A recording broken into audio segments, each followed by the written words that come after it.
again, the LAPD is saying that they are still on tactical alert, still giving protection to all those people they've been protecting since this manhunt began. That, despite reports to the contrary, no body has been found, and in fact, no one has even gone into the cabin because it's still too hot. With the death of the deputy today, that brings Dornor's suspected death toll to 4 people. Dornor is also accused of killing another police officer, the daughter of his police union representative, and her fiancé. Just a short time ago, there was a third press conference with the California Fish and Wildlife spokesman. What's significant about what he says, and we're going to try to play that for you shortly, is that essentially he said, first of all, a report went out that a vehicle had been stolen. The LA Times has reported that Dornor had actually been holed up in another cabin elsewhere and had actually held several people, a couple, hostage for the last several days. That would explain why there's been no word of him and no information about him over the last several days since his burning vehicle was found at the end of last week. A report went out that a vehicle had been stolen, a purple Nissan. Officials from the Fish and Wildlife Service were on the lookout for that when they saw another vehicle, a white pickup truck, coming their way. That pickup truck had reportedly been carjacked when the purple Nissan, when the suspect lost control of that, apparently carjacked another driver, carjacked this white pickup truck. Shots were exchanged between Fish and Wildlife officials and the suspect in the white Nissan. He then fled, and that's allegedly when he ended up in that cabin. This has been a very dramatic day. We're going to play you some of that press conference coming up. We want to give you a look now at how the events unfolded today, starting this afternoon. Let's check in with our Miguel Marquez, who's been on the scene all day long.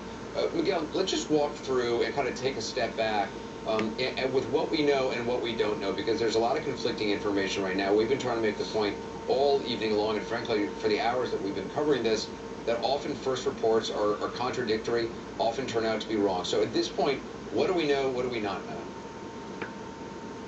Well, we know that there is somebody in that cabin who is deceased. We don't know whether or not that person killed themselves before police moved in or died in the flames that destroyed that cabin.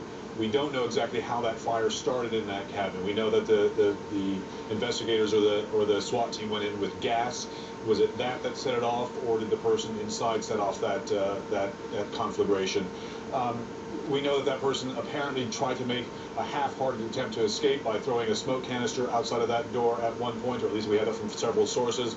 He was forced back down into the cabin, was not able to get out. San Bernardino Sheriff's Office very certain now that they had the entire area cordoned off. They had it sealed off enough that they know that he did not get out of it, that they had helicopters overhead. They know that they were able to keep that person in that cabin, and that everything that they know about Christopher Dornor's last movements, or every sighting of him up until that cabin, brought him all the way into that cabin.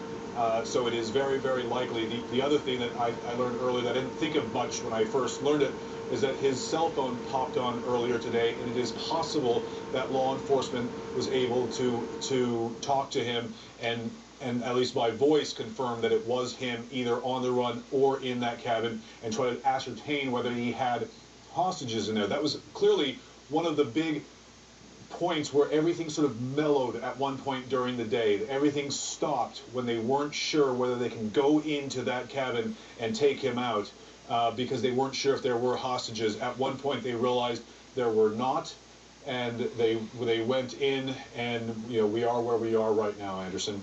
Right, and again, we don't know a lot of the details of the timeline on tear gas being fired, whether they actually did physically go in, or whether once that building caught fire, whether they just waited outside. We're still waiting to try to get some of the operational details on that, how much communication, if any, was there between this suspect and authorities. The other thing that Miguel, I'm curious about is, there's been a lot made about the cooperation, and publicly officials, law enforcement officials, have been talking a lot about the cooperation between state, federal, and local officials in all this. But earlier tonight, the LAPD gave a press conference saying they had resources standing by, waiting at the airport, waiting to be called in by the San Bernardino Sheriff's Department. We never got word whether those resources, and by resources I assume they mean SWAT team members and the like, whether those were ever called in. The LAPD has been making a big point that this was a San Bernardino Sheriff's Department operation. Do we know what the cooperation was? Is there tension about this? This is This gets into a difficult situation with the different agencies that were involved here. There was a lot of competition between the agencies here. It's not entirely clear that San Bernardino was completely open to other agencies, be it federal or other local or other counties, coming into San Bernardino to assist them. I mean, keep in mind that San Bernardino scaled back the level of their search throughout this past week, thinking that Dornor may have left the area. There were several agencies so that they did offer San Bernardino lots of resources along the way, which San Bernardino said, nope, thank you very much, we're covered, no problem. I think the perception among a lot of law enforcement here was one of frustration to some degree. When when Thursday happened, the truck was up here with the broken axle, and and Dornor set it on fire. The thinking was, flood the zone, check every house, check everything, sit on this area. This is the only place that he can be. He must be here. It also snowed very heavily that night, so escaping would have been very, very difficult in that sort of snow. There were no reports of stolen cars, as far as we know, in that first day or two. So there's not many ways off that mountain once you're up there. You either have to go back farther into the mountain or get off it somehow. And so now we get to a point where San Bernardino is having to pull back its searching throughout the day. They said they searched 600 empty cabins, but they were focusing on empty cabins and not able to focus on perhaps all of the cabins out there. And if it is the case, as the LA Times reporting, that these individuals were tied up for several days, that may be exactly what Dornor realized, is that they would search empty cabins and not focus on those that had people in them. Anderson? It's obviously been an incredibly difficult day for San Bernardino County Sheriff's Department. They have lost one officer. Another officer was shot. We're told that officer underwent surgery and is going to be okay. That according to officials. But again, they have lost one officer, and they have not yet named that officer. That's why we're not giving out that name. Just a short time ago, there was a press conference, as I mentioned, with the California Fish and Wildlife spokesman. Here's what he said just moments ago. It's really fascinating.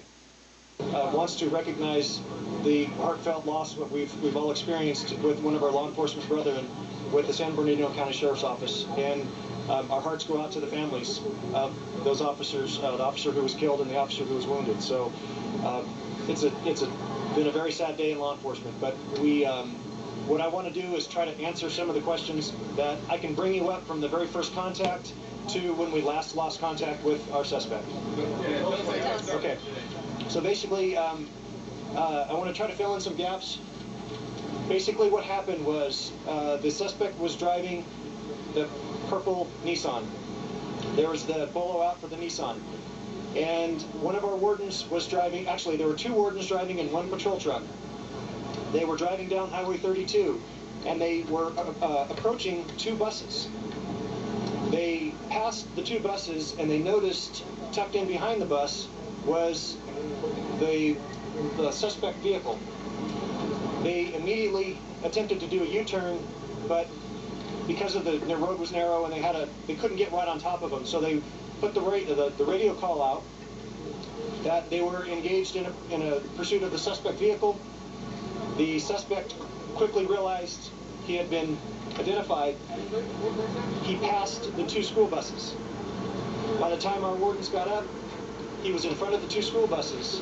He then turned onto Glass Road.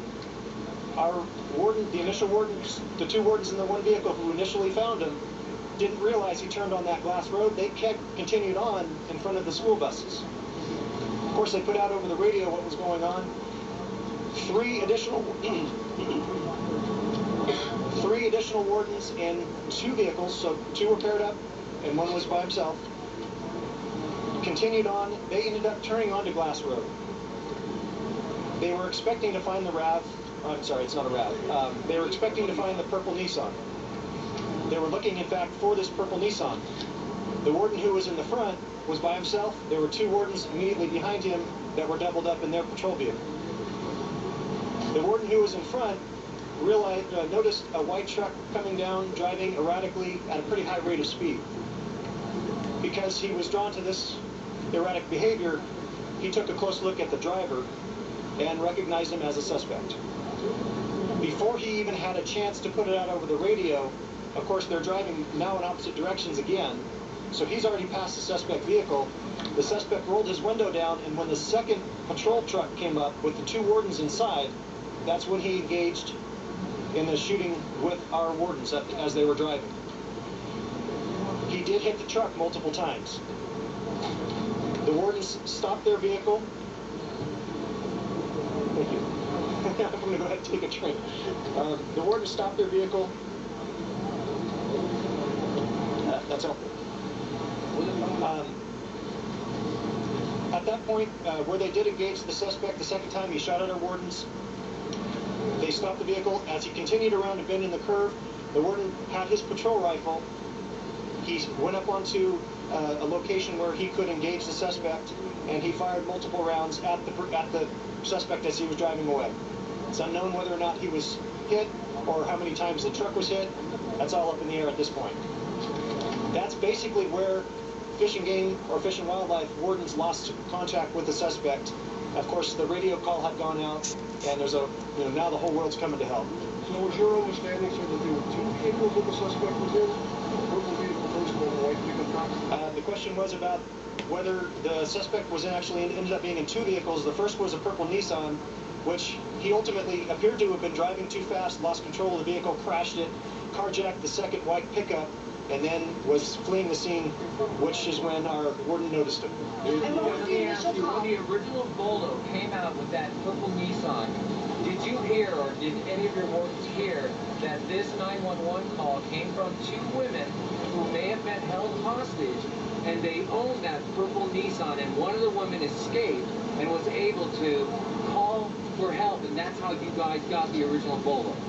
I'm afraid I don't know the source of the Bolo. All I know is that when the Bolo came out, everybody was looking for the purple Nissan, and that's when they noticed the suspect as he was trying to drive away. Do you have any idea who owned that purple Nissan? Was there any inclination that this came from somebody who was carjacked, came from a 911 call, the source of this purple Nissan? That I'm afraid I don't know the answer to. And you know how many rifle shots were fired?